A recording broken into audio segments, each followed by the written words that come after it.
My name is Josh Baczynski, and today I'm going to be going through Barry Schwartz's latest recap video to see if we can find truth, bing, or lies. Brr.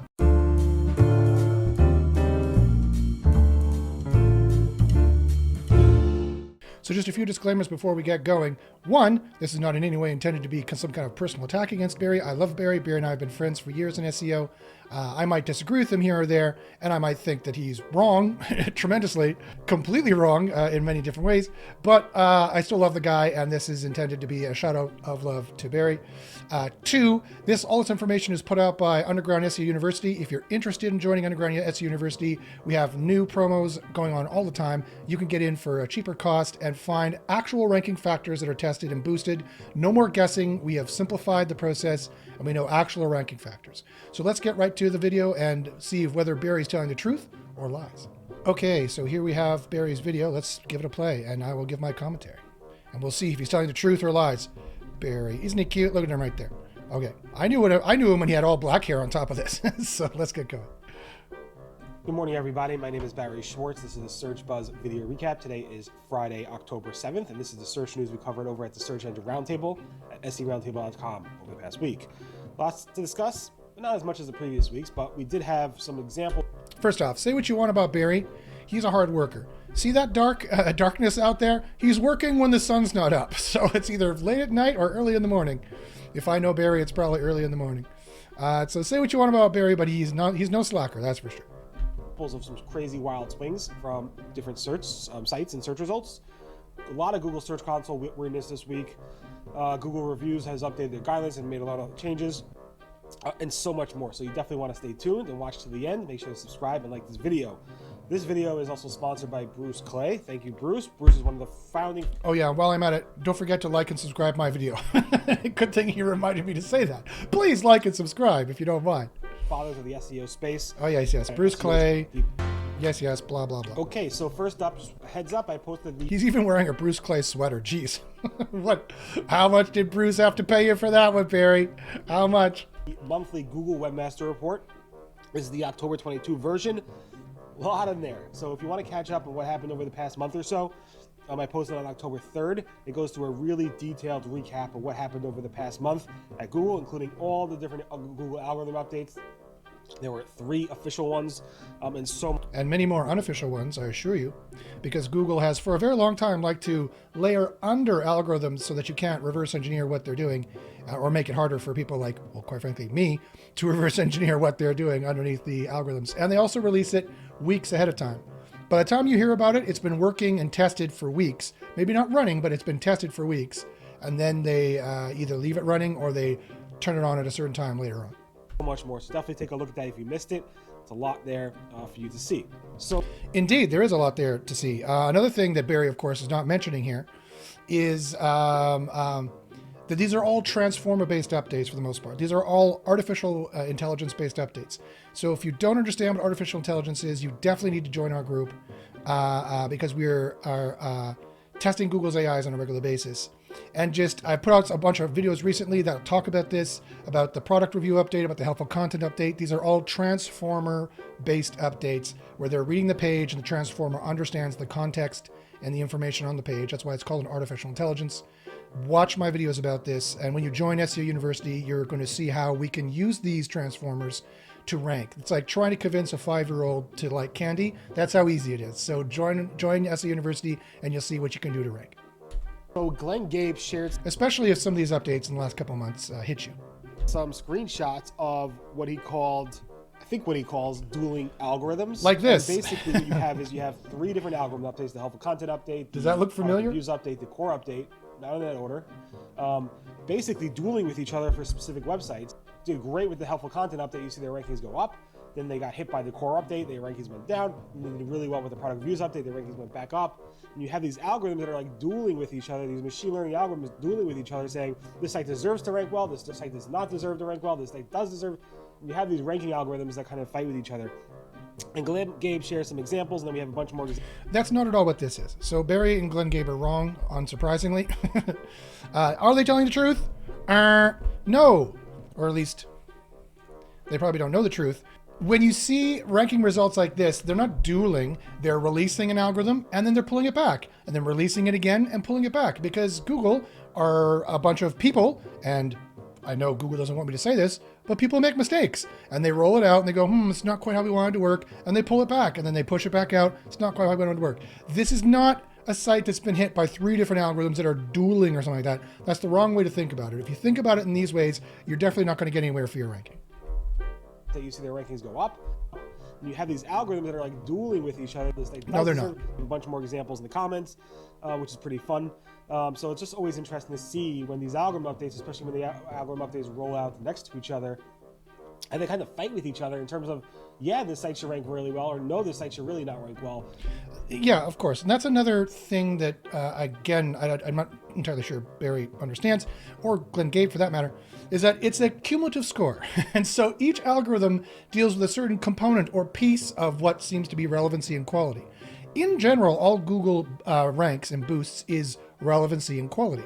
And quite often they use that word synonymously. Relevance is quality, quality is relevance, because quality is subjective to the searcher and what the searcher intent is for that particular query. So, for example, when people search red widgets, they probably want to buy some red widgets. But when people search for what is the best red widget or top 10 pros and cons of red widgets, they want to get information about red widgets, right? So that's different parts of what's called the sales funnel.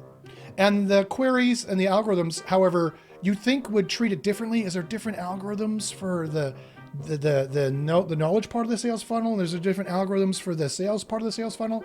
The short answer is no, that's not true at all. There's up until very recently, there was a broad spectrum of algorithms that ranked based on semantic keywords and traffic quality signals, and that was it. That was all of them. The only so an e-commerce page, an affiliate page, a product page, a blog page, they were all the same, and they were all ranked with a one-size-fits-all set of algorithms, and they're scored by different algorithms. But that recently changed with the product content update. The product review update, or whatever you want to call it, the product content update is what we call it in the group, because at the end of the day, they built a transformer like GPT-3, and I've done a video on this. Go in my group, go into youtube.com/jbachins, JBACHYNS, look at my videos on the product review update, and I'll show you in real time how a transformer can analyze content, in this case, e-commerce kind of content, or product kind of content, and rate it and have a discriminating factor of what is being said. Do they talk about pros and cons? Is it written by an expert?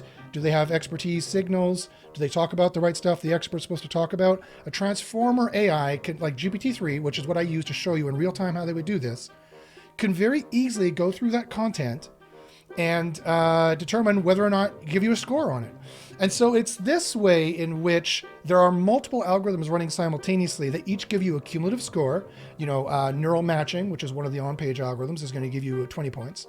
BERT, which is another of the on-page algorithms of the 3, is going to give you 15 points. But RankBrain, which is the third and most important of all the on-page algorithms, these are all artificial intelligences, by the way. If you've never heard of them, then you're ranking by a fluke. You need to join SEO University so we could tell you, we've reverse engineered all these and could tell you all about these artificial intelligence that Google is using, and you will boost from it. RankBrain will give you, say, 8 more points. So those get added together, and that's compared, and then the product content update comes along, assuming it's product content. And see, that's where things start to get different. It used to be just neural matching, RankBrain, BERT, links, traffic signals, quality signals, some other relevancy traffic signals, all put together, build it up, entity signals, which is different than how everyone talks about it in the industry, especially in local. They think the entity is just like on the brand name or on the machine readable ID. That's not true at all. We've tested all this. It's not true at all. Those are lies. But it's definitely true that there is entity rank, and it's definitely true that they do look at entities, sites, URLs. You can get some of this information out of Google AdWords Keyword Planner. I did another video on that. Go back, look at my my YouTube channel, youtube.com/jbachins, JBACHYNS. And then they give you a differential score and all these things, and it's all cumulative and it's all added up. And whoever scores highest ranks number 1. That's how it works, right? That's how they get the rank sort in page 1 or all the pages of Google. Other than this other thing called Query Deserves Diversity, QDD, and Query Deserves Freshness. Query Deserves Freshness is just a QDF. QDF is just another score boost that gives you a few more points and boosts you up. And yes, freshness matters, especially on some kind of content and not others. And that's, again, just a global thing applied to either blog pages or product pages. It doesn't matter. Up until the product review update, they just had blanket algorithms that ranked everything. There wasn't e-commerce SEO and local SEO. There was no difference between them, except for MapPack. MapPack has a different search product, however. I'm talking about the main search product of the 1 to 10 blue links, so to speak. Even though I know it's not that anymore, but you know what I mean. The general global informational searches.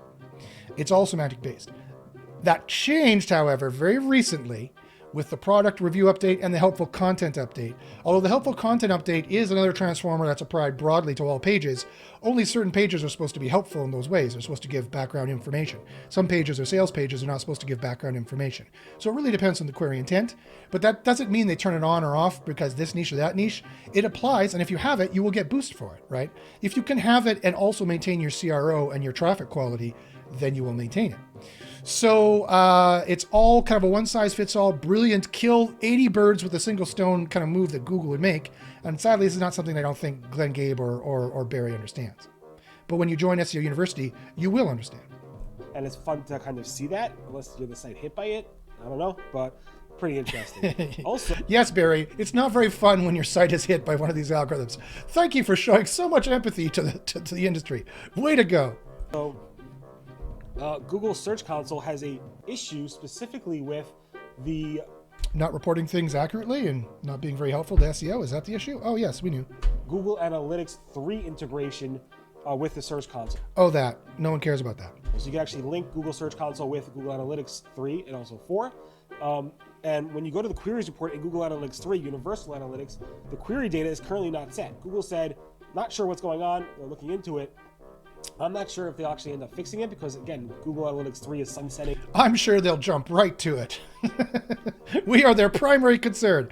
I'm sure they're going to get right to that. Oh, yeah, here we go. Danny Sullivan said that Google's still working on fixing the timestamp issues with Google search results. So whenever you go to, especially like a news type of result, you'll see X hours ago. And often the case, and a lot of publishers, a lot of big time publishers are complaining about this. Google's still getting these timestamps wrong. It's published maybe minutes ago and it's showing them it published hours ago, or it's published days ago and it's showing published hours ago. And Danny Sullivan said, yeah, we're still looking into this. We're still working on this. Google bugs? Really? No. Tell me it isn't true. Google can do no wrong, Barry. Come on, you know this. It's funny because Google said this, Danny Sullivan said the same thing literally like 5 years ago. So we'll I mean, it's happened before? What? Whoa, what? See. It's been a challenge. It's not easy, Google said, and they're currently working on this. How could it be a challenge? When did the Google bot go there? Well, then that, and what does it say in the content? See, this is exactly, if you read between the lines when you see things like this is because now they have a transformer trying to interpret the date. And transformers are notoriously bad at math and dates. They see a date in the text. The context of the article talks about something that happened 6 days ago, but was published 1 hour ago. Then the transformer thinks the relevant thing to talk about is what was 6 days ago.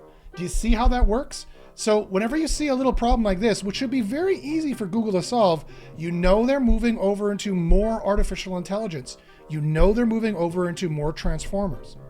John Mueller said something very interesting. He said, searching visually is rare.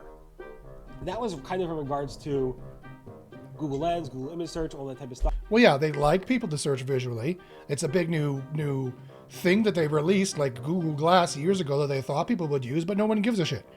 Surprise, people still type in the text and still talk to it, which is effectively just typing in the text. So, it was just, as we all know, that was just a public smokescreen for Google to look like they're producing innovative new products, because they're to please their shareholders, because their revenue is down, or not down. They're still making money, but it's lower than they expected. Yeah, so that's all that is. He's like, if you're focusing, it's basically, should you go ahead and optimize for like your images and web search? And basically, John Mueller said, generally, in many areas, he said, searching visually is rare. Which again, okay, this is some of the craziest amount of horse shit that I have ever heard. One, Optimizing for your images to rank better in Google has nothing to do with visual search, even though you like the way John Mueller likes to just slide through there and be like, oh, yeah, I asked you a question about ranking in Google, and I'll talk to you about a different product, which has nothing to do with the main blue 10 links. Newsflash, yes, optimizing your images is incredibly important for Google ranking. There's tons of ranking factors that will boost you if you get the image search right. When you join SEO University, we have an entire course on how to optimize your images. You can do it in a day and get boosts in a day if you do it right. No waiting, no wondering if it'll work, no guessing. No, we've scientifically tested it and proven it. If you do it exactly the way I say, 100% guaranteed, you will get a boost. That's how this group works. That's how real mastermind SEO masterminds work. That's why people join them, right? That's why, you're not on Reddit trying to get suss out secrets from assholes who won't tell you everything. Just join a mastermind group and they will tell you because they're paid to do that. That's my job. I research it, I find the actual ranking factors, and then I tell you. That's my job. But anyway, going back to what Barry was talking about, yes, and Barry, of course, is completely out to lunch. Barry has no idea. Barry! He has no idea what actual ranking factors are, and just, John Mueller, you think it just has to do with lens search? Okay, and that's what he talks about, when of course there's a much bigger thing going on there. It probably is rare compared to web search, so it's pretty interesting to hear him say that. And then... That's not interesting at all. That has nothing. That's a smokescreen that has nothing to do with anything. Back to Danny Sullivan. Danny Sullivan, a Google-based... Oh, great. Basically gave some advice around what if somebody copies your original research? Not copying and scraping your content per se, like a copy mirror image of it, but they're taking your content that you have original research for. And this was a complaint from Celebrity Net Worth. So you mean how to do articles properly and show that you're an expert because you're copying all the top level experts? Oops, did I say that out loud? Oops, did someone ask Danny Sullivan that? Uh-oh. Where basically they said, hey, we put up this original research about what the net worth of R. Kelly is, and another website stole it and they ranked above us. So Danny's... Because they did it better and they had otherwise better signals? Oh no, wah wah. Sullivan gave a bit of advice saying, one, ask the sites that are taking your original research to actually link to you. Good luck with that. Two, make it clear on your web page that the original research is yours and yours alone. Okay, so that is a very good hint from Danny Sullivan. And when you join SEO University, you'll be able to reverse engineer the algorithms. And suddenly the smokescreen of Google's bullshit, you can suddenly see through that smokescreen and see the truth embedded in all the lies of what they're talking about. What Danny said there, and here he says it, it might help if you make it clear that the figures are from you and unique to you. The transformer knows and extracts from the dark data entity information. Entities are just concepts or nouns, right? So there's this entity, Josh, who is this thing called an SEO. That's another entity. SEO is an entity. Josh is an entity. Josh is a human. That's an entity. Who lives in Victoria. That's an entity of a place. Who has this thing called clients. That's another entity. Who has and clients are both two different kind of entities. He does services for clients. Two different entities there. He also teaches SEO. That's two more entities. Teaching is an entity, and upcoming SEO students, two composite entities there. They extract all of this information. Just think for a second, expand your mind to all the different entities that their artificial intelligences are extracting from the dark data. They don't need structured data anymore. They machine learned it all. We've given them all the structured data. Now they can extract it direct from dark data. So we know this for a fact and we've tested it. What he's saying here is that if you write those figures and say, these figures are from joshsblog.com. This is Josh Blog figures, researched by Josh Blog. And if you say that, you associate your name with these figures and everyone cites you and associates you with these figures, and you make it clear when you post this that if they don't cite you, that there's going to be DCMCA problems, then the entities and the references are to you, and that's as good as links. That is like links in a new transformer system. So just think about, and when you join SEO University, you're going to learn a whole lot more about how that works and tested and proven tactics of how to manipulate that. I'll just leave you with that kind of little nugget, little tidbit of how that works there. Two, how you got your original research. If the page are uniquely done, make sure it's not copied from somebody else, and explain how you got your original research. So that's Danny Sullivan's advice on when somebody steals your original research. doesn't necessarily copy and paste your content, but takes your original research and ranks above you. Google has It would be the same for both scenarios. updated its reviews guidelines once again. A few weeks ago, we covered how they updated their guidelines specifically around certain reviews. Here's a new one where they actually added a line calling, basically saying they're disallowing, discouraging or prohibiting negative reviews or selectively soliciting positive reviews from your customers. So you can't go ahead and say, don't leave us a review, I know you had a horrible time. You can't go ahead and say, I know you had a great time, I want you to leave me a review. This is against Google's guidelines. No, jeez. And I think every single business does that. Just keep that in mind. It's technically against Google's guidelines, and Google updated that in colon. Thanks for spotting that. Okay, so here's another thing here that you can notice, just hiding in plain sight. Google tips hiding in plain sight. Just read between the lines as to what a transformer or an AI could actually determine by this, and you might be surprised. So for example, and this goes to Google Maps, but this will go for any kind of fake engagement. Fake engagement is a thing that they know how to track. As you can see, they have a link here for you to go read more about it. This was particular to Google Maps, but it's not exclusive to Google Maps. This is for any kind of reviews, ratings, stars, testimonials that they can process, and that's all audio, all video, and all textual content in every language that they service.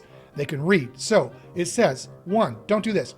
Paying or incentivizing or encouraging the posting of content that does not represent a genuine experience. So they will actually use a transformer to determine with a statistical level of certitude whether or not you have incentivized or if you've encouraged posting of content. Don't think they can't read their Gmails or whatnot or information like that for determining if that is the case. And they can also more use a transformer to determine what a genuine experience is. If all of the reviews are too obsequiously, is that the word? Obsequiously sweet, of saccharine sweet, like too sweet, overly positive. These guys are the best. Oh my goodness, I'll give them my baby. They can tell if it's off a threshold of too positive or too negative. They know what the average mean. They know what the average is of positivity or negativity, and they're going to probably dial you back or hit you or hurt you if you're not within that mean.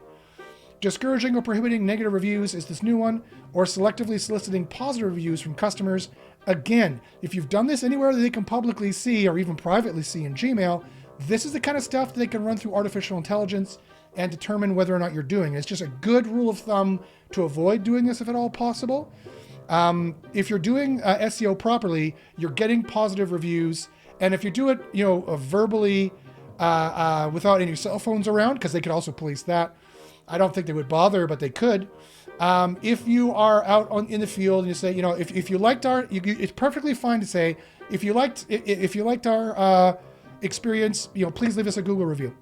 And if they give you a negative review, you better respond to it and deal with it and answer it. Content that is not based on a real experience and does not accurately represent the location or product in question. Location or product in question. Mention the product in the review, mention keywords in the review, and mention the location in the review. And make sure the reviews, if at all possible, are done on your location when they're there on their phone. And these reviews, these are major ranking factors in local that will definitely boost you. That's been tested and proven. And then finally, content that has been incentivized by a business in exchange for discounts, free goods, and or services. Again, a reciprocal link and some kind of content on your page like that happens is the exact kind of thing that they can definitely see and suss out.